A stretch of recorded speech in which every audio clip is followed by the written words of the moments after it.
I had been paying my parents' rent for 4 years. That morning, I left a note on their door. Time to pay your own bills. Later, I sat alone in the party hall, surrounded by decorations no one showed up to see. Pink balloons swayed gently. Cupcakes and a cake that read "Welcome baby girl" sat untouched. Then my phone lit up. A message from my mom. Your baby shower isn't a priority right now. Her words felt cold and harsh. I stared at the screen, sitting in silence, my hand resting on my belly. I called her, no answer. I tried calling Dad straight to voicemail. A few minutes later, I got a Facebook notification. My cousin Daisy had posted a photo, real celebration with the golden child. Congrats on the new hot tub, Alex. #FamilyTime. There they were, my mom, my dad, my brother Alex, and Daisy smiling around a shiny hot tub in Alex's backyard. Mom leaned into Alex's shoulder. Dad raised a glass of champagne. The room spun. Tears blurred my eyes. I stood up, back aching, belly heavy. They were all at Alex's, laughing around his brand new $22,000 hot tub. While I sat in an empty room meant to celebrate my first baby. I looked at the pink decorations, the stuffed animals, the flowers. I had spent $2,700 money. I didn't have to make this day special, and they didn't even call. I opened my banking app. For 4 years, I had paid their rent quietly, $800 month for rent, $150 for gas and electricity, $70 for internet, $200 plus for groceries. Because Mom always said they were running low, there was always some reason. Your father's sick. Your brother's trying his best. We don't want to burden you. I helped, because they were family. I thought that's what family does. But not anymore. I scrolled to the automatic payments and canceled the rent with a tap. Then I grabbed a piece of paper from my purse and wrote in bold letters, "Time to pay your own bills."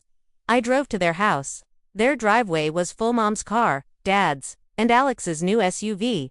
I could hear laughter in the backyard. I walked up, taped the note to the door, and stood there for a moment, listening. A small part of me hoped someone would come out, realize what they had done, but no one did. I turned and left. By morning, my phone wouldn't stop buzzing. 98 missed calls. Mom, Dad, Alex, even Daisy. I didn't answer. I sat at my kitchen table, staring at cold coffee. The silence in my apartment felt heavy. I had done it. I finally said no. But I didn't feel better. I felt empty. All those years, all that money, all those sacrifices.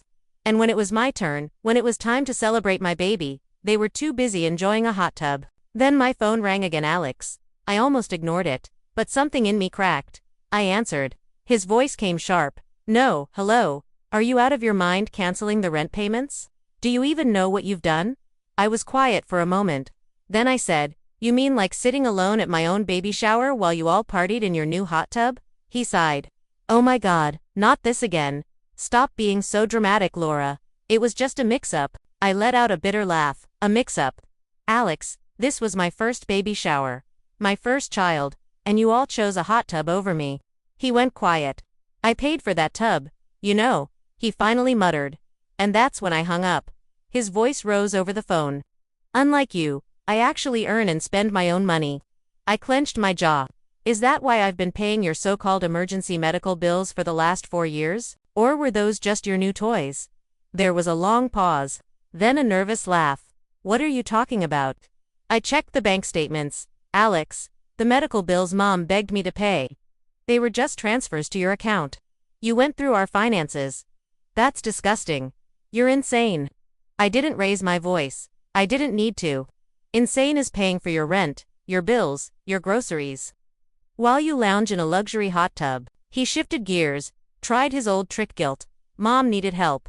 She's been under a lot of stress. You know that. I opened my photo gallery. Really, because here she is, looking relaxed and happy in your hot tub, he stuttered. That was just one time she needed a break. She needed a break, or you did. I tightened my grip on the phone, opened the family group chat, and began uploading everything. Here are the so-called medical bills I paid, transfers straight to your account. Here's a photo of me, alone at my baby shower. And here's the Facebook post of all of you celebrating around your brand new hot tub. I attached the proof, screenshots of messages from Mom begging for help with medications. Bank transfers marked as medical. A photo of the empty baby shower hall. Daisy's Facebook post, real celebration with the golden child. Congrats on your new hot tub, Alex. The chat exploded. Laura, what is this? Mom messaged first. This is a misunderstanding. I replied, you stole 4 years of my life and money. That's not a misunderstanding. She switched to guilt, her favorite move. Honey, please don't be so cruel. We're family. Then why did you celebrate without me? I typed back. Aunt Carol jumped in. You always make things so dramatic. It's not drama, I wrote. It's called honesty. Alex messaged me privately. Delete this now or you'll regret it. I stared at his text. A threat. That arrogance, that assumption that I'd just take it, like always. Regret it? Make me, I replied. Then Dad messaged. Laura, this is shameful. You're airing our dirty laundry. Take it down before you embarrass us all. Embarrass them?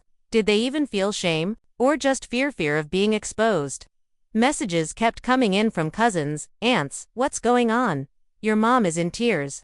Please don't do this. But I wasn't listening anymore. I opened Facebook, hands steady. I clicked new post and typed, some families support each other, others just take.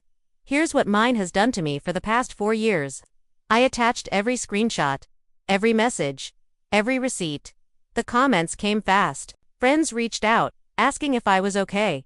But the family, they turned vicious. This is a betrayal, Mom wrote.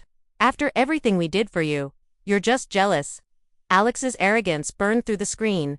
I'm the one who made something of myself. You can't stand it. Made something with my money, I replied.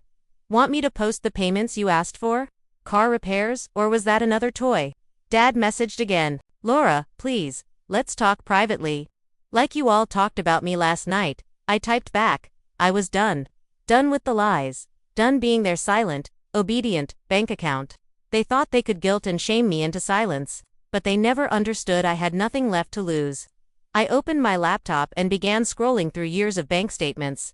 Every payment, every lie, every excuse. I saved them all. Messages from Mom. Can you help with the bills? It's been a tough month. Messages from Alex. I need help with insurance. Mom said you'd understand. The photo of my baby shower, empty, silent. The photo of them, smiling in front of that $22,000 hot tub. And for the first time in years, I didn't feel used. I felt free. Their faces were all smiling, happy without me. But tonight, they wouldn't be able to hide behind those smiles. I created a group chat and named it simply, Family Truth. Tonight at 7 p.m., Mom and Dad's house. If you don't show up, I post the truth online for everyone to see. Mom replied right away. Sweetheart, please don't do this. You'll only make things worse. Let's talk calmly. Calmly, I typed. Like you calmly sat in a hot tub while I sat alone at my baby shower. You'll see me tonight. All of you. Alex jumped in, trying to sound tough. Oh great, more drama. Are you seriously going to tear the family apart over a few bills? It's not the truth that destroys families, I wrote, it's the lies. By the time the evening came, I wasn't crying anymore. I wasn't even shaking. Just steady, cold, done. At exactly 7 p.m., I pulled up to their house. The lights were on. I grabbed my bag, holding my laptop, and got out. Mom opened the door. Her face looked 10 sizes too tight. Honey, please, she reached out. I walked right past her. The living room was full. Dad sat in a dark corner, silent, smoking. Alex was on the couch, arms crossed, smirking. Aunt Carol and Cousin Daisy stood near the doorway, watching, unsure. So, Alex said, standing up, voice full of sarcasm, you decided to put on a show. Fine, entertain us. Oh, I will. I walked over to the TV, plugged in my laptop, then turned to face them. And you're going to shut up. The screen lit up. The first image, a bank statement. This is the money I paid for your rent, I said, each word sharp. $800 a month, for 4 years. That's over $38,000. You called it family support. Mom raised her hands, desperate. We never forced you support. I laughed, empty and bitter. Then explain this. I clicked again. Another file appeared, bank transfers marked as medical help. These were supposed to be for your medicine, Mom. But the money went straight to Alex. It was to help him, she whispered. He was going through a rough time. Then maybe he should have asked, I said, turning to Alex. Maybe he should have told the truth. Instead, You both lied. Alex shrugged, smug. It's just money. Laura, you've always been too dramatic. Just money. I clicked again. A number appeared. $40,000. That's how much I gave. You know what I got for it. The screen changed. A photo of my baby shower hall empty, silent. Pink balloons, untouched cupcakes. The cake still perfect, unread. I got this. Loneliness. While all of you got this, another click. The photo of them in Alex's backyard, smiling around the hot tub. The room went silent. Somewhere, a faucet dripped. You didn't have to do this, Mom whispered, eyes wet. We love you. Love. My laugh cracked. Is this what love looks like? One last file. One last truth. A screenshot of a text between Mom and Alex. She pay. She always pays. Just tell her it's for me. Mom went pale. Alex's smirk vanished. He lunged at the laptop. I stepped back and shoved him away. Don't touch it. My voice was low and dangerous. I'm not finished. I pulled out my phone and hit play. Mom's voice filled the room. Honey, be a good girl. Help your brother. He's trying so hard. I looked right at her. Sorry, Mom, the good girl is gone. Alex exploded. You just want to humiliate us. You've always been jealous. Always trying to look better. Better. I stared him down. I just wanted to be loved. But you only loved what I gave. The room blew up. Mom crying. Dad shouting. Alex pacing. Yelling. Aunt Carol trying to calm everyone. Her voice lost in the storm. I stood still. Watching. The chaos. The mess. I saw it clearly for the first time. They had always been like this. I just didn't want to believe it. I'm done being your ATM. My voice cut through the noise. And my child will never grow up in a house full of lies. I turned, walked out the door, and slammed it behind me. Behind me, screams, tears, guilt, blame. Around me, silence. They thought I would be crushed. That I'd feel shame or regret. But they didn't know one thing. I wasn't alone. I had an Ella grandpa, the only one who ever stood by me. An old man with sharp eyes, a deep voice, and a heart that never bowed to anyone. And tonight, I finally stood like he taught me. He never played their games. Never joined their guilt trips, their gaslighting, their rehearsed little dramas. Grandpa was the one person who saw straight through all of it. When I called him, his voice was calm but solid. You did the right thing, girl, he said. He didn't interrupt me once. You should never stay quiet for people who use you.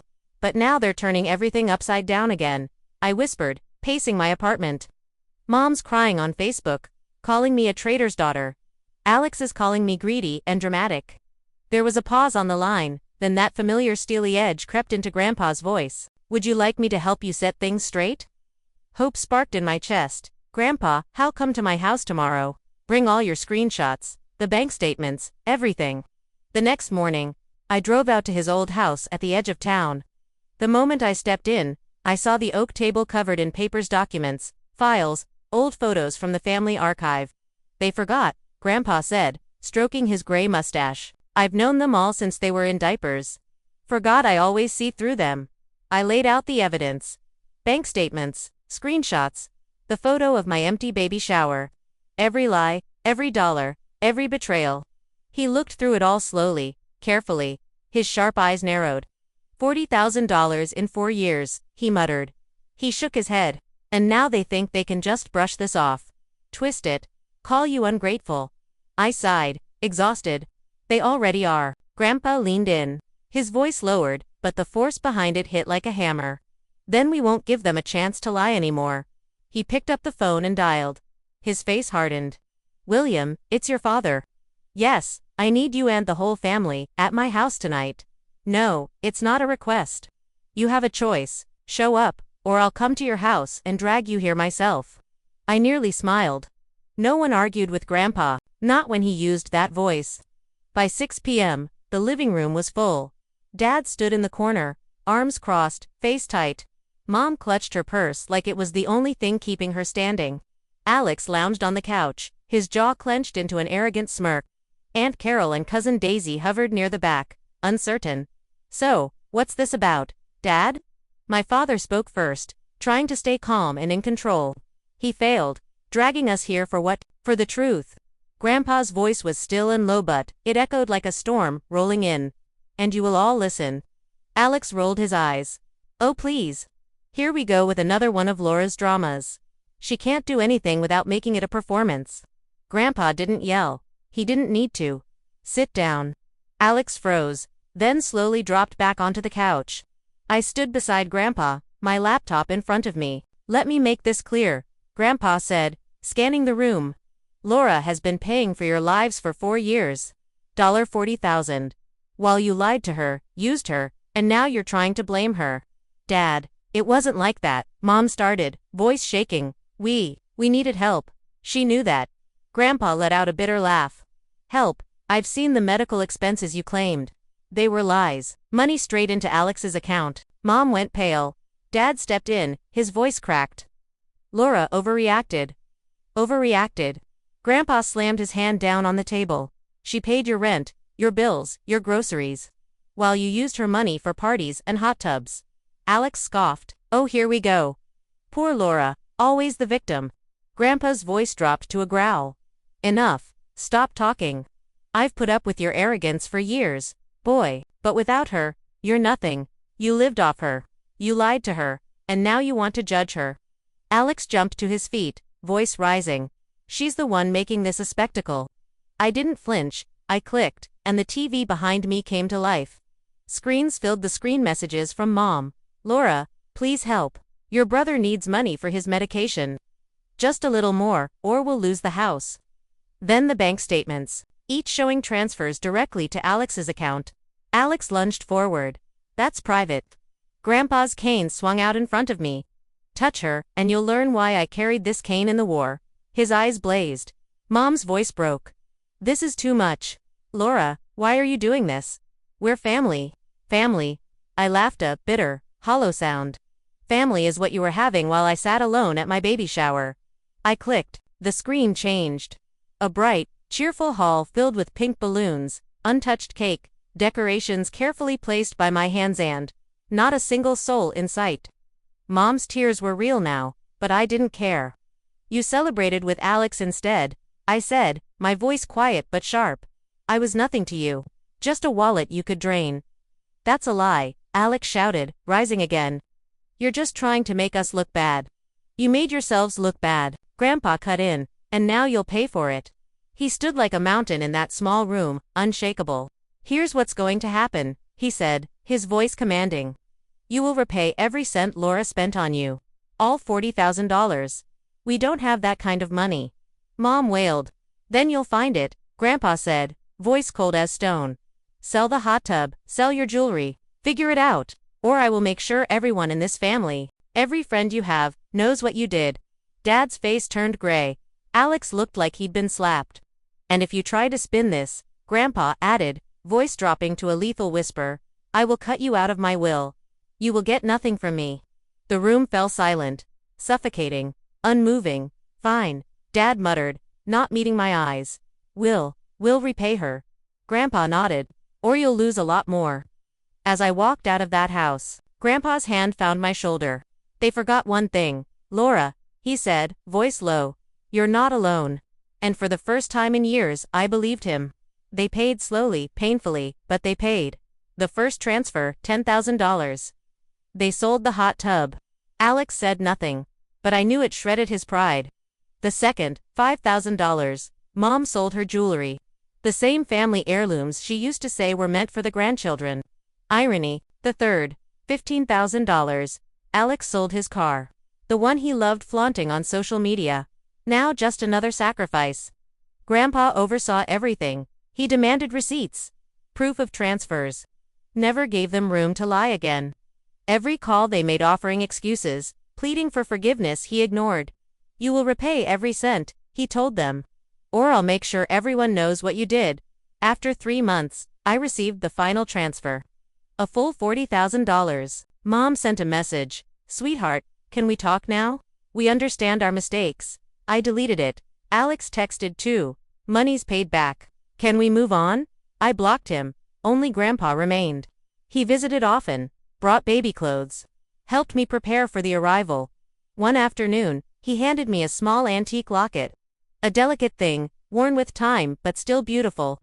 Your grandmother gave this to me, he said softly, and now I want you to have it. A reminder you are never alone. I hugged him, tears burning behind my eyes. When the day finally came, and I held my baby girl in my arms, Grandpa was there.